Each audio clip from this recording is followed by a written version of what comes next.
have, and then we'll have a couple of members from our Semantic Kernel team go through a couple of items as well. I just want to remind everyone of our different mechanisms we have to engage. We have this weekly office hours from 8 to 9 a.m. Pacific time on every Wednesday for those who are in US and EMEA. And then we also have a monthly office hours for APAC. That's on the second of Wednesday of every month from 4 to 5 p.m. Pacific time. And so we have that as well for individuals who aren't based in US and EMEA to make sure that we're hearing from everyone. I do want to note a couple of releases that have come out. We did have a recent release yesterday that goes through some of the new Azure AI inference connectors, some of the Onyx runtime, and bumping some of these items too. And so wanted to make everyone aware of that. There was a recent Python release as well that went through and fixed a Pydantic issue that many people are getting as well. So just wanted to highlight that we heard some of that community feedback and we're going through. And then the one other one that I do want to highlight was last week. I know we touched on our 1.18.2 update and just want to reiterate this again for .NET folks is this has all of the OpenAI v2 and Assistance v2 and so goes through a lot of those different updates as well. And so just want to call out some of those. I'll put a link to releases and some of our other content as well in the chat window.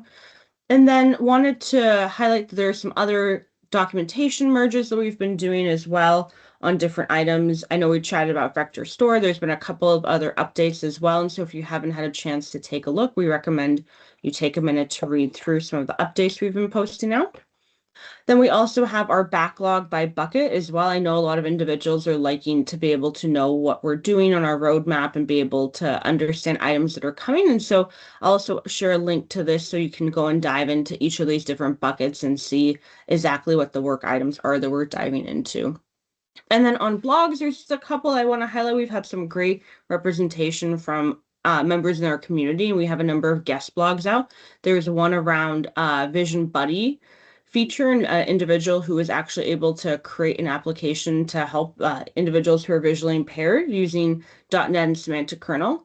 And so with that, I would recommend taking some time to read through that. We also have another guest blog as well from MVP in our community who's gone through for bringing AI copilots to the edge with 5.3 and being able to really walk through samples with that as well. And the one final thing I do want to note is around our blog on multi-agent. There's been a lot of questions we've been seeing around agents. And so just want to bring this up again, that this is a really great read. It has a lot of great details about the work within agents for both .NET and Python as well. And with that, I'm going to go ahead and turn it over to one of our team members, Wesley, to dive into a bit about memory. Wesley, over to you. Thanks, Sophia. So just a quick update, I suppose, on this work. We're kind of evolving the memory story in Semantic Kernel. By memory, we mean vector storage and vector search. Today, our abstractions are using the term memory store. We're renaming that to vector store. We think that's more in line with what the other industry players are naming things, but also it's a way to kind of come up with a new set of abstractions that are different to the current one and not have naming clashes. So some of the changes that we're looking at is in the memory store abstractions, we had a fixed schema and data model, so you could only store data that mapped to that schema. Also, if you had your own database already with a different schema, you couldn't use the memory store abstractions. With the new vector store abstractions, we'll make that configurable, and you can have your own data model and use that to read data from and to the database. So the current memory store abstractions also have certain opinionated behaviors that again make it hard to use with existing databases that don't match that opinionated behaviors. And with the vector store abstractions, we're trying to minimize that and make it configurable where there are cases of those. We also want to add search filtering or pre-filtering for vector search to the vector store abstractions. That's currently not supported on the memory store side. And we feel this is a really important piece of functionality because without it, it's hard to do, for example, restrictions around what somebody can access. Because typically you would want to have a filter which says where group ID equals X or where user ID equals Y or something like that to restrict to limit the set of data that the user might have access to. Can we move to the next slide, Sophia? Thank you. So just kind of an update on the current state. This is still work in progress, and I think that's really important to call out, but we've already released CRUD updates or CRUD functionality for the new vector store system. It includes listing collections, creating collections, deleting collections, check if they exist, record, upsert, get, delete, and for Python only, we also support pandas data frames. We've got a certain set of databases supported already. You can see the list there on the slide. Most of those are for .NET and Python, and some we're a little bit further ahead on the .NET side. One notable thing that we haven't shipped yet is the vector search with pre-filtering. We're in the process of working on that at the moment, and it should be coming soon. And we'll also add more databases soon to the new abstractions. V8 specifically is one that's in progress, and certainly more will be coming soon. And that's it. Over back to you again, Sophia. Perfect. Thanks so much, Wesley. If folks do have any questions as we're going through, feel free to raise your hand or put questions and chat around memory and some of these items that we'll dive into as well. We'd love to hear from you. With that, if there are no questions, we can go and turn it over to Roger. I'll go and stop sharing.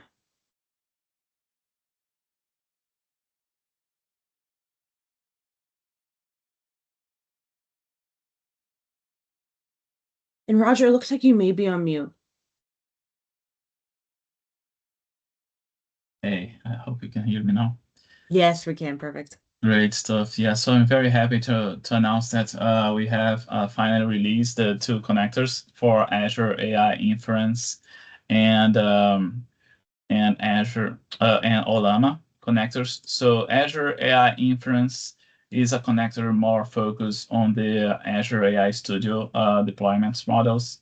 So you can now use that. That will be the main connector focus for those models deployed in the Azure AI Studio catalog, and for models that are not OpenAI related mostly. So for OpenAI specific models, you would still use the normal ones, but for non-OpenAI, they recommend to use the Azure AI Inference against the OpenAI Studio models. For Olama, we have also very happy to have this connector launched as an alpha version, which we allow us to be focused on the Olama API and be able to in the future with the great work of Sergey on the function calling abstractions to bring that capabilities for that connector as well as inference connector, so that will be a incoming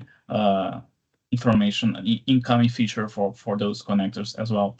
So yeah, I'm very happy to announce those two, and you can start to use them straight away. And we have in the Semantic Kernel repo examples how to use those. So Azure AI Inference for the moment, they only implement the chat completion types capabilities, which you can see in the tasks. So if you look for the type of tasks, the chat completion ones, they will be supported. For the Olama, we do support text generation and chat completion. So you see examples in the Olama for chat completion as well as in the text generation in the concepts. Same pretty much, and also text embeddings. If you're using embeddings with Olama, you're able to use on the memory folder. You have an example using Olama for embedding generation as well. Yeah, that's pretty much it. I'm happy to have those two on board and many others to come. Thanks. Perfect. Thanks, Roger. If folks have any questions, let us know. If not, we'll go ahead and move on to our final update over to Sergey. Hello, everyone. I'm going to share my screen.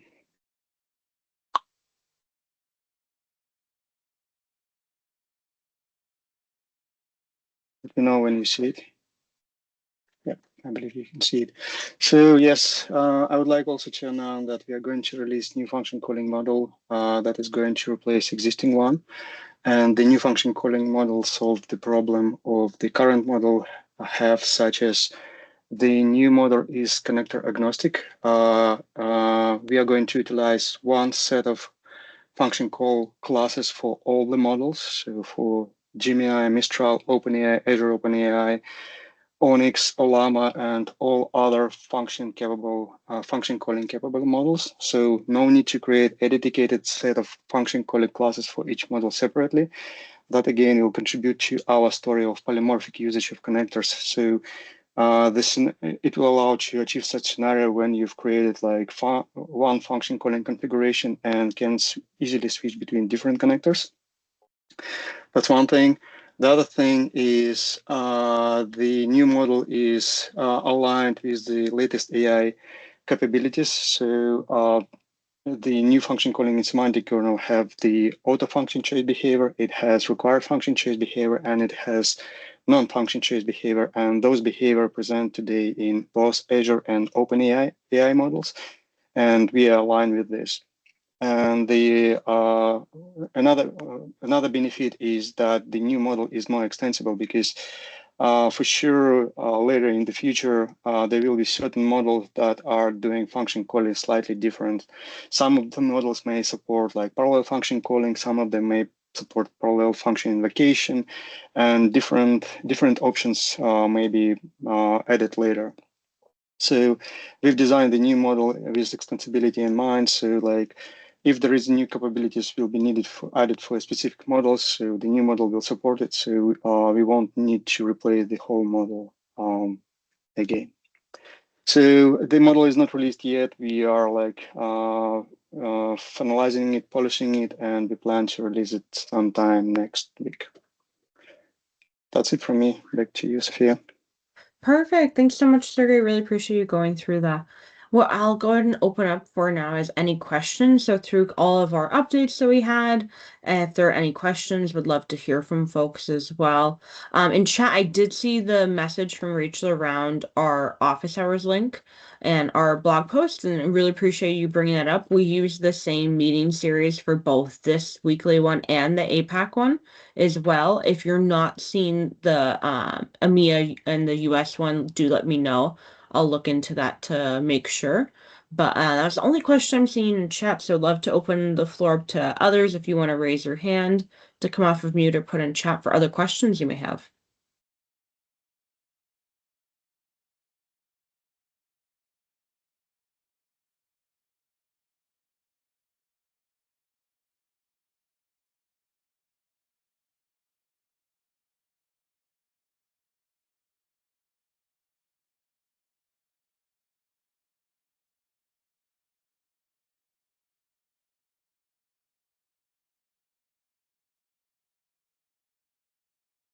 Yeah, it seems to be a quiet audience. Any other items that people are working on that they need help with, or any other discussion points people want to bring up? If not, we can have a shorter office hours, but would love to hear from you.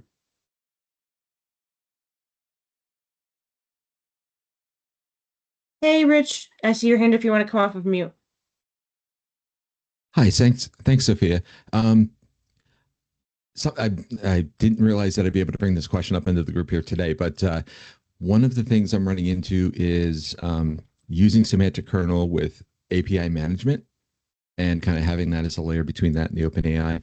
I know there was an issue, I think it's 7143 in the GitHub, and it sounds like it's a documentation issue. I'm just not following where I might be missing the documentation because it looks like it depends the deployment slash or OpenAI slash deployment slash. It depends a whole bunch of things at the end of the URL.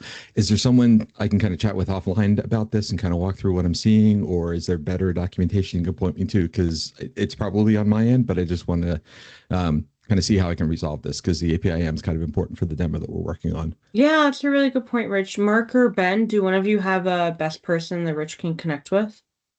Yes. So Rich, if you want to reach out to me, Mark Wallace, I had this working, I don't know, maybe about 8 months ago, and I think the sample got removed from the repository. Like, but I can go through the steps with you again. We should be able to kind of get it going. Awesome. I will look for some time on your calendar if that's cool. Yep, that's perfect. Yep. Excellent. Thank you so much, Mark. I appreciate it. Thanks, Sophia. No problem. Great, thanks, Rich. Other questions folks may have?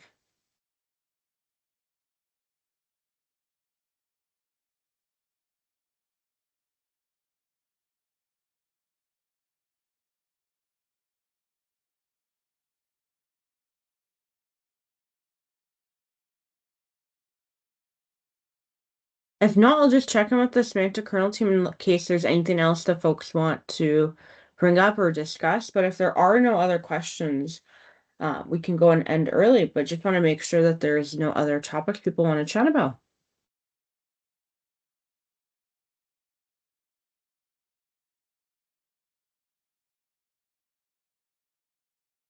I see a good question in chat from Gary of when the docs are going to be updated for the newer agent framework.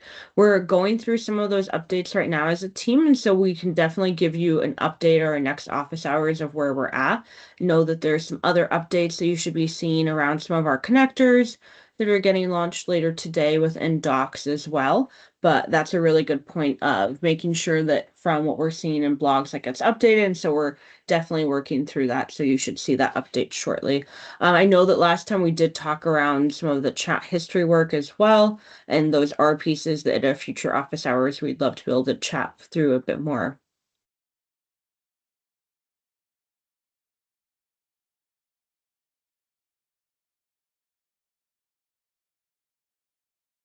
And I'm just seeing in chat, Rachel, your point around the weekly series as well. It's great to know that you're seeing just the APAC one as well. We'll look within our team to make sure that those are each extended and we have those going. There's no issue with the meeting series as well. Awesome. Thank you. Perfect. Thanks for the question. Any other questions folks have?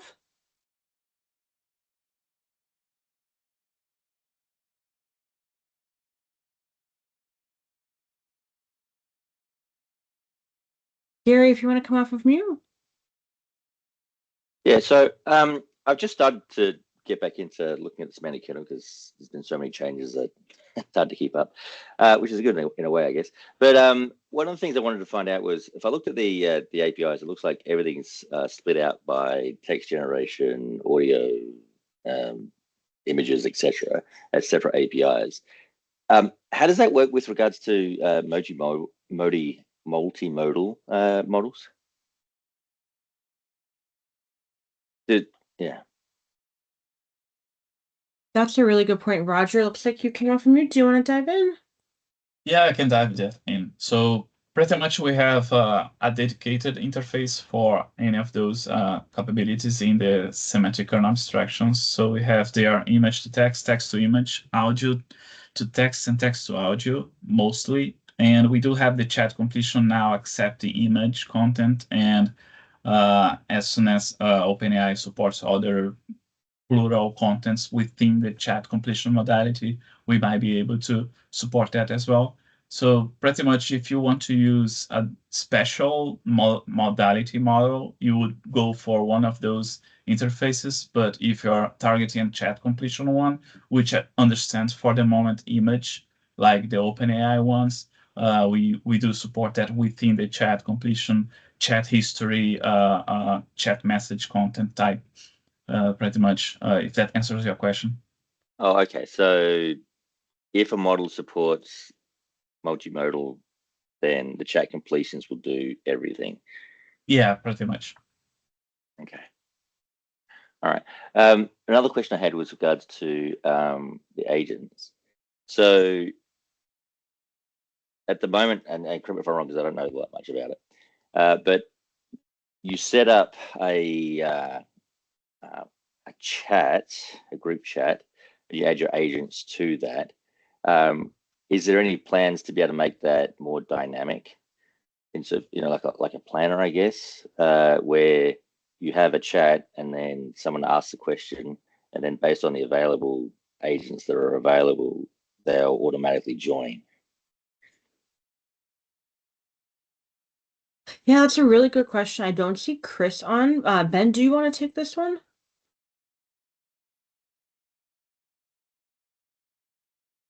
Yeah, sure. Could you repeat just the last part of the question again? So, may know yeah, that. so I guess I'm looking at agents being a little bit similar to a plugin where again, I may be getting some of this wrong, but with the when you ask a question with a chat completion and whatnot, and you've got the plugins or an agent, it will automatically pull in the relevant plugin to answer the question.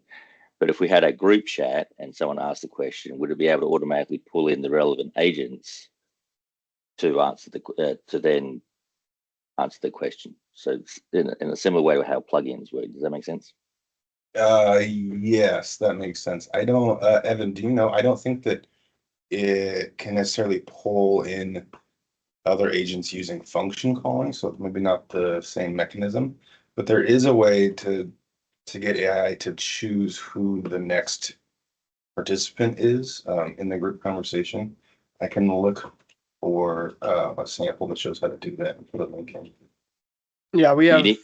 various selection strategies right now. So you can either create your own. We have one that's run from a kernel function, but it's just using the large language model to say, you should alternate between these two based on who went previously. Choose the next person. That's one that we have in a sample, but there isn't. We don't have a mechanism right now that's going to just allow one to join when it's needed, as you mentioned. Right. So I'm looking at more like so your chat interfaces. I'm thinking that more like a Teams chat, where people can come and go depending on who's needed. Right. Like you want to pull someone in because you have a question that no one who's currently part of the chat knows how to answer. So you pull in someone or an agent who knows how to answer that question, and they potentially could just leave as well. I don't know how many resources it takes to have so many agents as part of an existing chat. If it doesn't take anything, then maybe they can just stay there. I don't know. But I'm just curious as to what the thinking is around that particular area. Yeah, that's a very interesting scenario. I think that's something that we would have to look at further in terms of how you would discover the correct agent to pull into the conversation, and then how you would sort of pull them into the group chat and share everything in the chat. Yeah, I don't have a great answer for you right now, but that's certainly something that we can look into, and I can reach back out to you on it. Okay. Follow up. Excellent. Yeah, I'd like to upvote that feature too. Okay. That's something that we're kind of looking at too and scratching our heads about. Okay, So yeah, I have a few questions about like how much of the chat history would you want them to see and things like that. So maybe we could set up some time outside of this meeting and kind of go over it a bit. Yeah, sure. Sounds good. Thanks. Great. Thanks both of you for the feedback. And then Ben, I see one other question in chat from Vishag around the agent framework for Semantic Kernel. When is human input going to be available? I'm assuming this is for .NET, but if this is for Python, we have Evan M on as well, but want to turn over to the Semantic Kernel team for this question. Yeah, Evan, do we not have any samples that show human in the loop currently? I thought we did. I thought we do too. When you say human input, you're just referring to some chat scenario that someone can enter and then the agents go off and do work. Is it agent chat? I'm just curious if you could provide more context around your question. Yeah, of course. So even so, what I was trying to understand is like when a group chat is started, maybe let's say there are three agents who are working together. So maybe the second agent needs more input from the user, and it can come back to the user and ask more details, and gathering the details from this user as a human input, and again continuing the chat session with the rest of the agents. Is that something scenario which we can think about with existing semantic kernel? Is there any plan or something to do as part of agent framework? Okay, yeah, thank you for the context. Yep. I'm trying to think off the top of my head. I don't think we have that particular sample in Python. I also don't know in .NET. Yeah, let me take a look to the samples and try to find one. I thought that we did have one showing human in the loop. I mean, it's basically like you just sort of one of the participants in the chat is kind of like a proxy, right, to the user. And so whenever yeah, it gets things, it can proxy them out to the user and then send them back to the chat. So let me find a sample for that. Okay, perfect. Thank you. Great, thanks for the question. I'm not seeing anything else in chat. Does anyone else want to come off of mute with any questions that they may have?